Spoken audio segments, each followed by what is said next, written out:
அம்மா என்னம்மா பண்ணிக்கிட்டு இருக்கீங்க? கருவேப்பிலை வச்சுட்டு இருக்கேன். ஓகே, எதுக்காக? இன்னைக்கு பிரேக்ஃபாஸ்ட்டுக்கு கருவேப்பிலை சட்னி தான் பண்ண போகிறேன். ஓகே ஓகே, அப்போ இன்னைக்கு சட்னி பிரேக்ஃபாஸ்ட் கருவேப்பிலை சட்னி தான். ஓகேம்மா. கடுவும் உளுந்தும் வத்தல் மிளகாவும் போட்டாச்சு. கடுகு உளுந்து பருப்பு வத்தல் மிளகு போட்டு தாளிக்கணும். ஓகே, கடுகு உளுந்து பருப்பு வத்தல் மிளகு போட்டு தாளிச்சுட்டு வத்தல் மிளகு போட்டு தாளிச்சுட்டு இன்னும் வெங்காயம் ஒரு மீடியம் சைஸ் வெங்காயம் போட்டு கொஞ்சம் கலக்கி விட்டுட்டு அது மீடியம் சைஸாக இருக்கிற ஒரு தக்காளி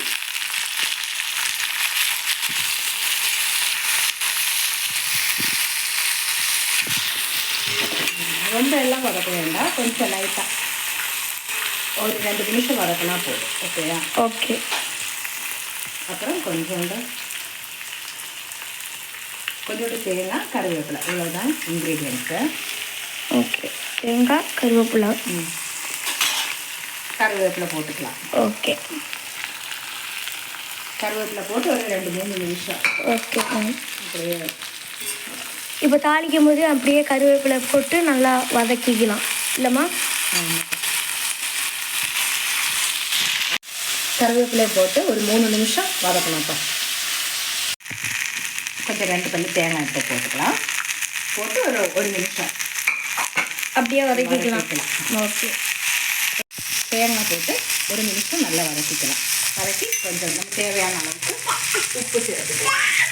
ஓகே, தேவையான அளவு உப்பு சேர்த்துக்கலாம்.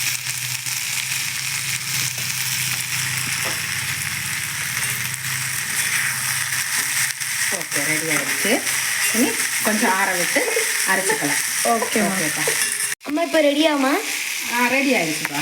இது டீ அமர்த்திட்டு அப்படியே ஆற விட்டுடலாம். ஓகேயா? ஓகே, ஆறினதுக்கப்புறம் அரைச்சதுக்கப்புறம் பார்ப்போம். ஓகே. அம்மா ஆறிடுச்சா? ஆறிடுச்சுப்பா, அரைக்கலாம். ஓகே அம்மா, சட்னி நல்லா அரைஞ்சிருச்சுல? அதான் ரெடி ஆயிடுச்சுப்பா. ஓகே அம்மா, இன்னைக்கு ரெடி ஆயிடுச்சுல பிரேக்ஃபாஸ்ட்? Breakfast ready ஆயிடுச்சுப்பா. அதான் கருவேப்பிலை சட்னியும் தோசை. ஓகேயா? ஓகேம்மா. ஓகே, நம்ம சாப்பிடலாம். ஓகே ஓகே, தேங்க்யூப்பா.